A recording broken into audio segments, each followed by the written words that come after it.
যুগ ধরে যারা মুসলমানের সাথে গাদ্দারি করেছে, দিনপন্থীদের সাথে গাদ্দারি করেছে, আবু জেহেল করেছিল, আবু লাহাব করেছিল, আল্লাহ তাদেরকে ধ্বংস করে দিয়েছেন। তাদেরকে কিয়ামত পর্যন্ত অভিশপ্ত করে দিয়েছেন।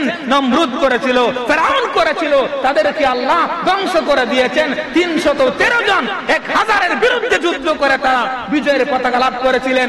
72 জন 5000-এর বিরুদ্ধে যুদ্ধ করে বিজয়ের পতাকা লাভ করেছিলেন। কিয়ামত পর্যন্ত মুসলমান সংখ্যায় কম থাকলেও গোটা বিশ্বের কাফের কুফার ঐক্যমত হলেও মুসলমানদেরকে কোনদিন তারা পরাজিত করতে পারবে না, পারবে না। ঠিক কিনা বলেন?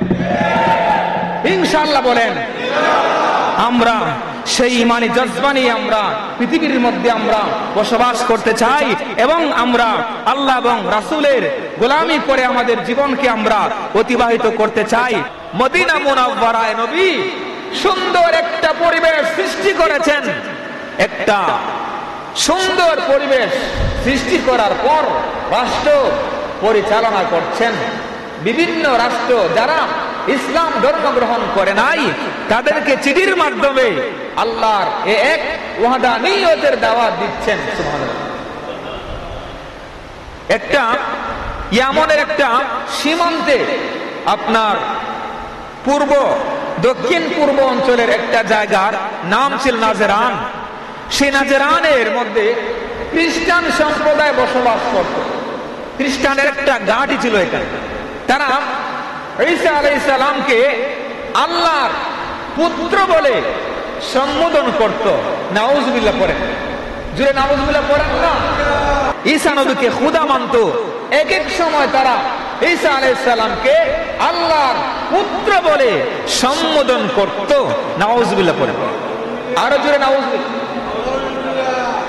আল্লাহর নবী সাল্লাল্লাহু আলাইহি ওয়াসাল্লাম ওই নাজরানে বসবাসরত খ্রিস্টান সম্প্রদায়ের প্রধান, রাষ্ট্রের প্রধান, নাজরানের প্রধান আইহামের নিকট চিঠির মাধ্যমে জানায়া দিলেন, হে নাজরানের বাদশাহ, চিঠির মাধ্যমে জানায়া দিলেন তোমরা আল্লাহর ওয়াহদানিয়তের মধ্যে চলে আসো, দ্বীনের পথে ফিরে আসো, ঈসা নবীকে আল্লাহর পুত্র বলা বন্ধ করে দাও, আল্লাহর দিকে তোমরা ফিরে আসো।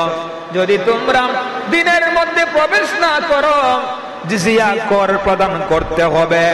যদি তোমরা তাও না করো তোমাদের সাথে যুদ্ধ করা ছাড়া বিকল্প কোনো রাস্তা নাই। সুতরাং তোমরা ফিরে আসো। এই চিঠি যখন পাইল আইহাম নাজরানের এই রাষ্ট্রের প্রধান, সে চিঠি পাওয়ার পরে তার সম্প্রদায়কে নিয়ে পরামর্শ করলো কি করা যায়। মুহাম্মদ সাল্লাল্লাহু আলাইহি ওয়াসাল্লাম আমাদেরকে চিঠির মাধ্যমে আমাদেরকে ওয়াহদানিয়তের দাওয়াত দিয়েছে, ঈসাকে আল্লাহর পুত্র বলা বন্ধ করতে নির্দেশ দিয়েছে। তখন এই খ্রিস্টান সম্প্রদায়ের মধ্যে তারা বৈঠক করার পরে সিদ্ধান্ত করলো 60 জন জ্ঞানী গুণী দীক্ষা, খ্রিস্টান সম্প্রদায়ের মধ্যে 60 জন জ্ঞানী গুণী দীক্ষা তারা বাছাই করে তারা একটা প্রতিনিধি দল মদিনার জমিনে প্রেরণ করবে। তারা নবীজির সাথে এসে এই বিষয়ে কথা বলবে। এই সিদ্ধান্ত করার পরে 60 জন, বলুন কয়জন? 60 জনের একটা প্রতিনিধি দল তারা আসলো কোথায়? মদিনা মুনাওয়ারায়। যখন আসলো মদিনা মুনাওয়ারার মধ্যে মসজিদে নববী শরীফের মধ্যে আল্লাহর হাবিব যখন বসা অবস্থায় ছিলেন, 60 জনের কাফেলা মদিনা মুনাওয়ারার মধ্যে এসে তারা মসজিদে নববীর মধ্যে প্রবেশ করলাম। প্রবেশ করার পরে দিনের নবী, আমাদের নবী মুহাম্মদ মুস্তাফা সাল্লাল্লাহু আলাইহি ওয়াসাল্লাম তাদের সাথে কথাবার্তা শুরু করে দিয়েছেন। আল্লাহর হাবিব ওই খ্রিস্টান সম্প্রদায়ের প্রতিনিধি দলের 3 জনের সাথে কথা বলতে শুরু করলেন। তাদেরকে লক্ষ্য করে বলতে লাগলেন, তোমরা ঈসা নবীকে আল্লাহর পুত্র মানো জানতে চাই? নাউজুবিল্লাহ পড়েন। বললেন, নবীজি বললেন, হে খ্রিস্টান সম্প্রদায়, তোমরা ঈসাকে আল্লাহর পুত্র বলো কেন? নাউজুবিল্লাহ বলেন। তারা জবাব দিল, ঈসা তো মারিয়াম আলাইহিস সালামের সন্তান, মারিয়াম আলাইহিস সালামের তো কোনো বিবাহ হয় নাই, শাদী হয় নাই, সুতরাং এই ঈসা আল্লাহর পুত্র। নাউজুবিল্লাহ পড়েন, নাউজুবিল্লাহ পড়েন না। আল্লাহর হাবিব জবাব দিতে শুরু করলেন, আল্লাহর পরিচয় হলো আল্লাহু আহাদুল্লাহুস সামাদ লাম ইয়ালিদ ওয়া লাম ইউলাদ ওয়া লাম ইয়াকুল লাহু কুফুয়ান আহাদ। আল্লাহর পরিচয় তুলে ধরলেন, আল্লাহর পরিচয় তুলে ধরলেন। আল্লাহ হচ্ছেন এক, আল্লাহর সঙ্গে শরীক করা চলবে না, আল্লাহ কোন মানুষের মুখাপেক্ষী না, আল্লাহর সাথে কোনো তুলনা চলবে না। আল্লাহ কাউকে জন্ম দেয় নাই, কারো কাছ থেকে জন্ম গ্রহণ করে নাই, কোন বস্তুর তুলনা আল্লাহর সাথে চলে না। মারিয়াম আলাইহিস সালাম খায় ঘুমায়, মারিয়াম আলাইহিস সালামের বৈশিষ্ট্য আল্লাহর সঙ্গে কোনোদিন তুলনা দিলে চলবে না। আল্লাহু আকবার বলেন। বারবার যখন আমাদের নবী সাল্লাল্লাহু আলাইহি ওয়াসাল্লাম তাদেরকে বুঝাচ্ছেন, তারা বুঝতেই রাজি না। শেষ পর্যন্ত আল্লাহ কুরআন শরীফের একখানা আয়াতে কারিমা নবীর পক্ষে আল্লাহ সুন্দর একটা জবাব দিয়ে দিলেন।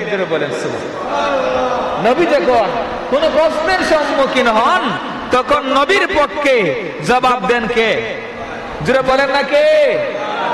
যেমন আবু লাহাব বলেছিল তাব্বান লাকা ইয়া মুহাম্মদ, আল্লাহ আয়াত নাযিল করেছেন তাব্বাত ইয়াদা আবি লাহাবিন ওয়া তাব, আমার নবীর হাত ধ্বংস হবে না, আবু লাহাব তোর হাতকে আমি ধ্বংস করে দিলাম। জোরে বলেন সুবহানাল্লাহ। আল্লাহু আকবার বলেন না।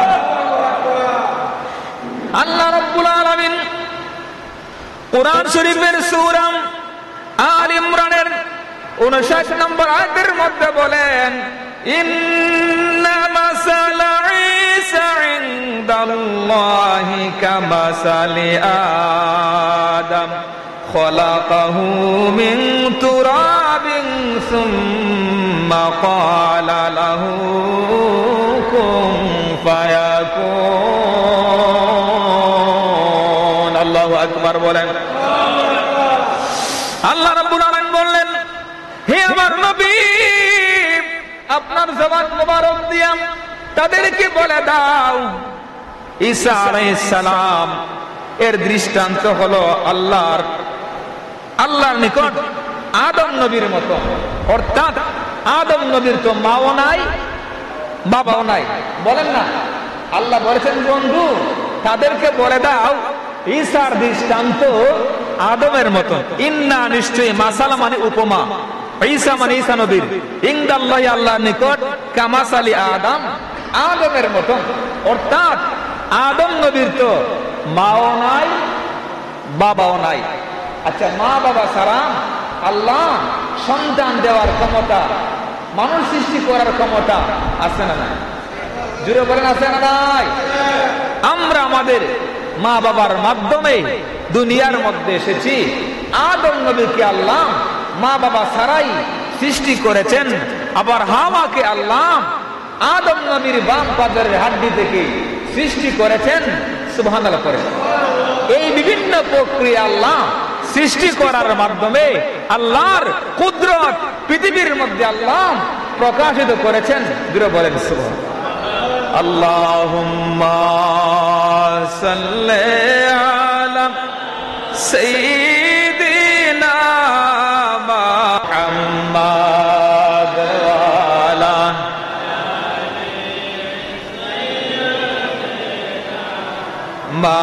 মাওলানা। নবীজি তাদেরকে বলে দিলেন, খালাকাহু, আল্লাহ আদমকে সৃষ্টি করলেন, মিন তুরাবিন, মাটি থেকে, সুম্মা, অতঃপর, ক্বালা লাহু, তাকে বললেন, কুন ফায়াকুন, কুন বললেন আর ফায়াকুন, আদম এই মাটি থেকে সৃষ্টি হয়ে গেল। জুড়ে বলেন আল্লাহু আকবার বলেন না। তাহলে দেখুন নবীজি সুন্দর করে এই খ্রিস্টান সম্প্রদায়কে বুঝাচ্ছেন, তোমরা যে বলতেছো ঈসা আলাইহিস সালাম আল্লাহর পুত্র, তোমরা যুক্তি দিচ্ছ ঈসা নবীর বাবা নাই, এই জন্য তার বাবা আল্লাহ, নাউজুবিল্লাহ পড়েন। তাহলে নবীজি আল্লাহর পক্ষ থেকে এই বিধান পাওয়ার পরে তাদেরকে বোঝাচ্ছেন, শোনো তোমরা যে আল্লাহ আদমকে মা বাবা ছাড়া সৃষ্টি করতে পারেন, যে আল্লাহ হাওয়াকে বাম পাজরের হাড্ডি থেকে সৃষ্টি করতে পারেন, যে আল্লাহ মানুষকে কোন মাধ্যম ছাড়া সৃষ্টি করতে পারেন, ওই আল্লাহ বাবা ছাড়া ঈসা নবীকে সৃষ্টি করেছেন। বলুন। এই কথা বলার পরেও তারা খ্রিস্টান সম্প্রদায় মানতে রাজি না, আল্লাহর নবীর কথা তারা মানতে রাজি না। যতই তাদেরকে বোঝানোর চেষ্টা করেন, খতামাল্লাহু আলা কুলুবিহিম ওয়া আলা সামঈহিম ওয়া আলা আবসারিহিম গিশাওয়া ওয়া লাহুম আযাবুন আযীম। আল্লাহু আকবার। কেমনে তারা বুঝবে যাদের অন্তরে আল্লাহ মোহর মেরে দিয়েছেন, তাদের চোখের মধ্যে আবরণ, তারা দেখেও দেখবে না, শুনেও শুনবে না, কারণ তাদের বুঝ শক্তি নাই। তাদেরকে তো আল্লাহ মোহর মেরে দিয়েছেন। নবীজি বারবার বুঝাচ্ছেন, বুঝার পরেও তারা বুঝতে রাজি না যে আল্লাহ বাবা ছাড়া সন্তান সৃষ্টি করতে পারেন, মা বাবা ছাড়াও সন্তান সৃষ্টি করতে পারেন। এই ক্ষমতা আল্লাহর আছে না নাই? আছে না নাই বলেন না? বারবার আল্লাহ নবী বুঝানোর পরেও তারা বুঝতে রাজি না। তর্ক বিতর্ক করতেছে।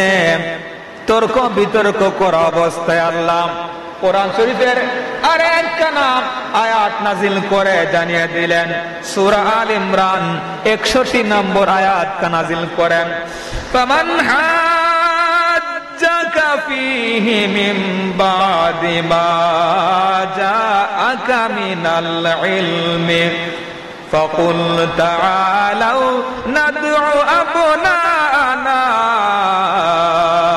ওয়া আবনাআকুম فقل تعالوا ندعو أبناءنا وأبناءكم ونساءنا ونساءكم وأنفسنا وأنفسكم ثم نبتهل فنجعل لعنة الله على الكاذبين فنجعل لعنة الله على الكاذبين।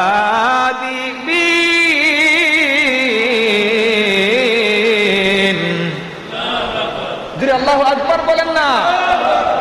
দেখেন আল্লাহ নবীজি তর্ক বিতর্ক করছেন, তাদেরকে বুঝাতে পারতেছেন না। তারপরে আল্লাহ আরেকখান আয়াত নাজিল করে জানিয়ে দিলেন, অতঃপর হে নবী, যে আপনার নিকট ওহী আসার পরও আপনি তাদেরকে বুঝানোর পরও আপনার কাছে জ্ঞান থাকা সত্ত্বেও যারা আপনাকে মান্য করছে না, সুতরাং তাদেরকে আপনি ডাকুন, চ্যালেঞ্জ করুন। তাকুল, আপনি বলে দিন, তাআলাউ, তোমরা আসো, নাদউ, আমি আহ্বান করছি, আপনা আনা, আমার পুত্রদেরকে, ওয়া আপনাকুম, তোমরা তোমাদের পুত্রদেরকে আহ্বান করো। অর্থাৎ আমি আমার পুত্রদেরকে আহ্বান করছি, তোমরাও তোমাদের, এই খ্রিস্টান সম্প্রদায়, তোমরাও তোমাদের পুত্রদেরকে কি করো? আহ্বান করো। ওয়ানিসাআনা ওয়ানিসাআকুম, আমি আমার নারীদেরকে, আমার পরিবারের নারীদেরকে আহ্বান করছি, তোমরা তোমাদের নারীদেরকে ডাকো। ওয়ানফুসানা আনফুসাকুম, আমি নিজেই যাচ্ছি এবং তোমরা নিজেরা প্রস্তুতি গ্রহণ করো। সুম্মা, অতঃপর নাবতাহিল, আমরা মুবাহালা করি, চ্যালেঞ্জ করি। ফানাজাল লানাতুল্লাহি আলাল কাযিবিন, আমরা ওপেন করব, চ্যালেঞ্জ করব, যারা সত্যের উপর আছে তারা টিকিয়ে থাকবে, আর যারা মিথ্যার উপর আল্লাহ তাদেরকে ধ্বংস করে দিবেন। এই কন্ডিশন এর উপরে আমরা কি করি? মুবাহালা করি, চ্যালেঞ্জ করি। কারা সত্যের উপর আছে, যারা সত্যের উপর তারা কিয়ামত পর্যন্ত টিকে থাকবে, আর যারা মিথ্যার উপর তাদেরকে ধ্বংস করে দিবেন কে? আল্লাহুম্মা বলছিল সাইয়্যিদিনা মাওলানা মুহাম্মদ ওয়া আলা আলিহি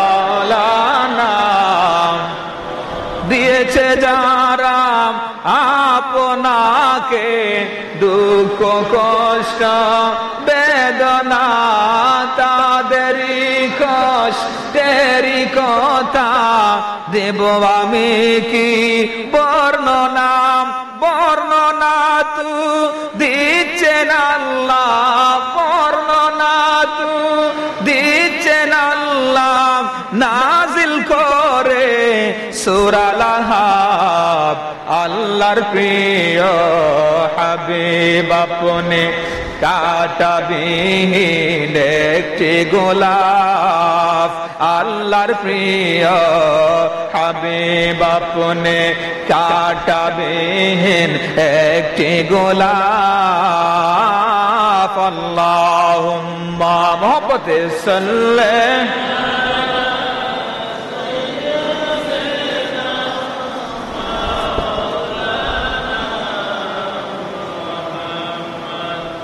ওয়ালা আলি সাইয়্যিদিনা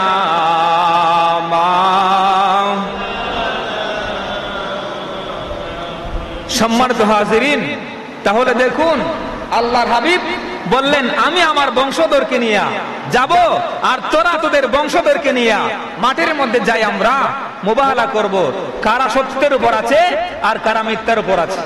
তারা রাজি হয়ে গেল, খ্রিস্টান সম্প্রদায় রাজি হয়ে গেল। তারা রাজি হওয়ার পরে একটা মাঠ ঠিকঠাক করা হলো।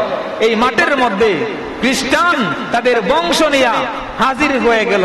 আর আমাদের নবী সাল্লাল্লাহু আলাইহি ওয়াসাল্লাম তিনি ডান হাতের মধ্যে ইমাম হাসান রাদিয়াল্লাহু তাআলা আনহুকে ধরলেন, বাম হাতের মধ্যে ইমাম হুসাইন রাদিয়াল্লাহু তাআলা আনহুকে ধরলেন এবং বললেন আইনা ফাতেমা, ফাতেমা কোথায়? ফাতেমাকে ডাকলেন। ফাতেমা তো জোহরা রাদিয়াল্লাহু তাআলা আনহাকে পিছনের মধ্যে আনলেন। জোরে বলেন, আর জোরে বলেন। আল্লাহর নবী ডান দিকে ইমাম হাসান, বাম দিকে ইমাম হুসাইন, পিছনের মধ্যে ফাতেমা তো জোহরা রাদিয়াল্লাহু তাআলা আনহা, এর পিছনের মধ্যে শেরে খুদা আলিম কাররামাল্লাহু ওয়াজহুল কারীম, শেরে খুদা আলিম। এই লোকদেরকে নিয়ে আল্লাহর হাবিব রওনা দিচ্ছেন আর বলতে লাগলেন আল্লাহুম্মা হাউলাই আহলে বাইতি, আল্লাহুম্মা হাউলাই আহলে বাইতি, আল্লাহুম্মা হাউলাই আহলে বাইতি, মান আহাব্বাহুমা ফাকাদ আহাব্বানি। আল্লাহর হাবিব বললেন হে আমার পরিবার, হে হাসান, হে হুসাইন, হে ফাতেমা, হে আলী, শোনো, আমরা যাচ্ছি মুবাহালা করার জন্য, আমরা যাচ্ছি ওপেন চ্যালেঞ্জ করার জন্য। খ্রিস্টান সম্প্রদায় ঈসা নবীকে আল্লাহর পুত্র বলে, তাদের দিন ধর্মকে সত্য বলে।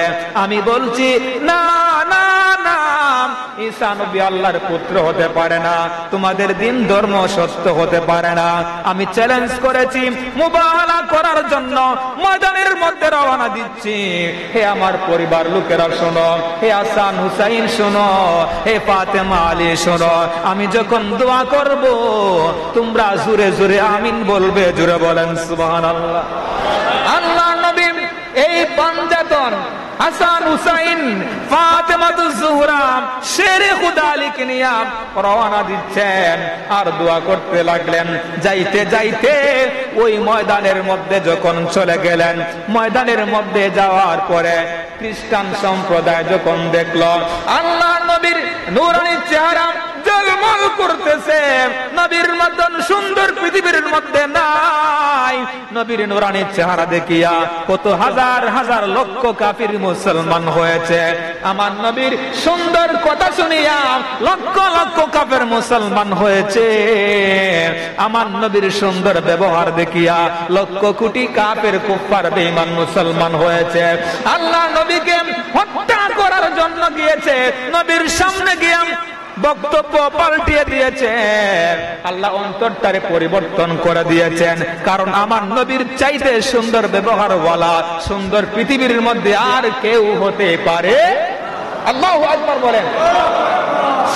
আল্লাহ নবীর নূরানি চেহারা দেখার পরে কাফের কুফাররা, খ্রিস্টানের পাপীরা ভয় পেয়ে গেল।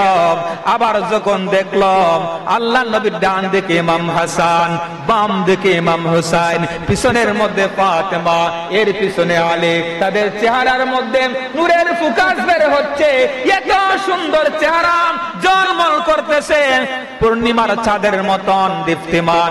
এই নূরানি চেহারা দেখার সাথে সাথে খ্রিস্টান পাদ্রীরা বলতে লাগলো, হে খ্রিস্টানের সম্প্রদায়, শুনে রাখো তোমরা, মুহাম্মদ যদি আজকে এই নূরানি আওলাদদেরকে নিয়ে এই মুহূর্তে দুইটা হাত বাড়ায়া বলে, যারা সত্যের উপর আছে টিকায়া রাখো, আর যারা মিথ্যার উপর ধ্বংস করে দাও, এই দোয়া করার সাথে সাথে একটা খ্রিস্টান সম্প্রদায় পৃথিবীর মধ্যে থাকবে না। ওয়ালা ইয়াবকাম আলাল আরদি নাসারানিয়ু ইলা ইয়াউমিল কিয়ামা, কিয়ামত পর্যন্ত একটা খ্রিস্টানের বংশ পৃথিবীর মধ্যে থাকবে না। জুড়ে বলেন সুবহানাল্লাহ, আল্লাহু আকবার বলে। তাদের বক্তব্য পাল্টিয়ে দিল আর বলতে লাগলো, হে খ্রিস্টানের সম্প্রদায়, আমরা পাদ্রীরা বলতেছি যে এই মুহাম্মদ যদি আজকে দুইটি হাত বাড়াইয়া রবের কাছে বলে, আল্লাহ যারা সত্যের উপর টিকিয়ে রাখো আর যারা মিথ্যার উপর ধ্বংস করে দাও, এই দোয়া করতে দেরি হবে, আমরা ধ্বংস হতে দেরি। শুধু আমরা না, কিয়ামত পর্যন্ত একটা খ্রিস্টানের গোষ্ঠীও পৃথিবীর মধ্যে বেঁচে থাকবে না। জোরে বলেন, আরো জোরে বলেন। কারণ আমার নবী তো জবান মুবারক দিয়া বলতে হয় না, অন্তর মুবারক দিয়া ধারণা করলে কবুল করেন কে? জোরে বলেন কে? আল্লাহু আকবার বলেন। আল্লাহুম্মা সাল্লি আলা মাওলানা মুহাম্মদ ওয়া আলা আলি সাইয়্যিদিনা।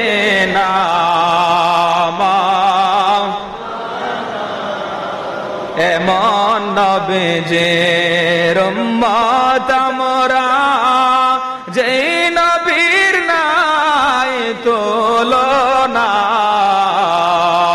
যাহার পর পরেন দরদ স্বয়ং প্রভু রব্বানা। আল্লাহুম্মা সাল্লি মারহাবা।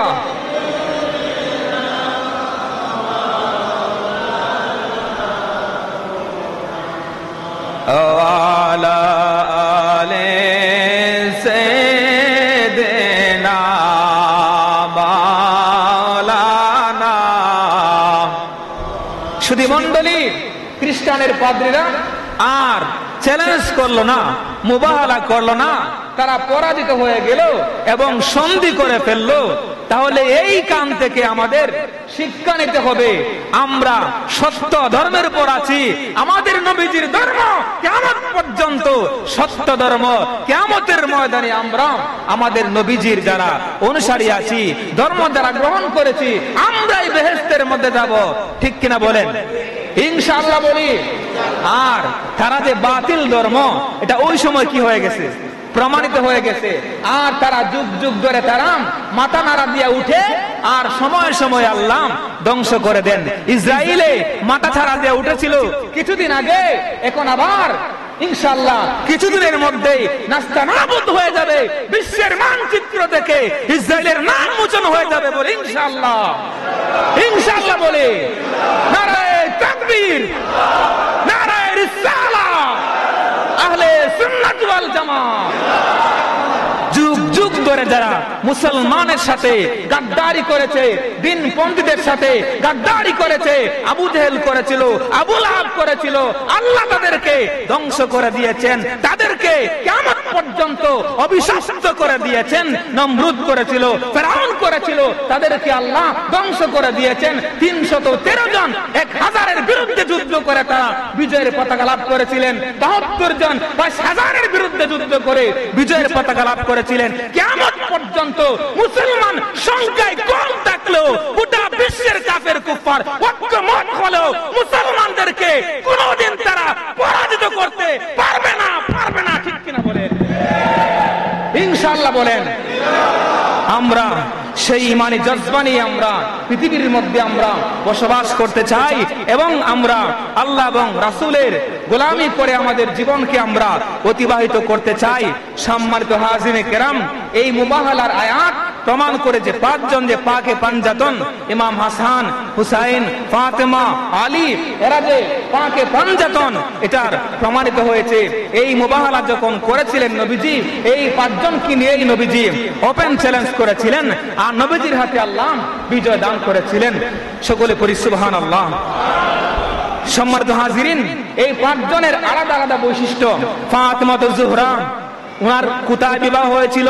রুহানি জগতের মধ্যে শেরে খুদা আলীর সঙ্গে। ইনশাআল্লাহ আপনাদের খেদমতে পাকে পাঞ্জাতন 5 জনের আলাদা আলাদা বৈশিষ্ট্য। শেরে খুদা আলী, যিনি আল্লাহর ঘরে আগমন করেছিলেন, যিনি চোখটা খুলে সর্বপ্রথম আমাদের নবীর চেহারা মোবারক দেখেছিলেন, তিনি আল্লাহর ঘরে আবার শাহাদাত বরণ করেছিলেন। ইনশাআল্লাহ আলাদা আলাদা ভাবে আমি স্টাডি করছি। আল্লাহ যেন আমাকে সুন্দর করে নির্ভুল ভাবে আপনাদের খেদমতে উপস্থাপন করার তৌফিক দান করে। জোরে বলি আমিন, আর জোরে বলি আমিন। আমাদের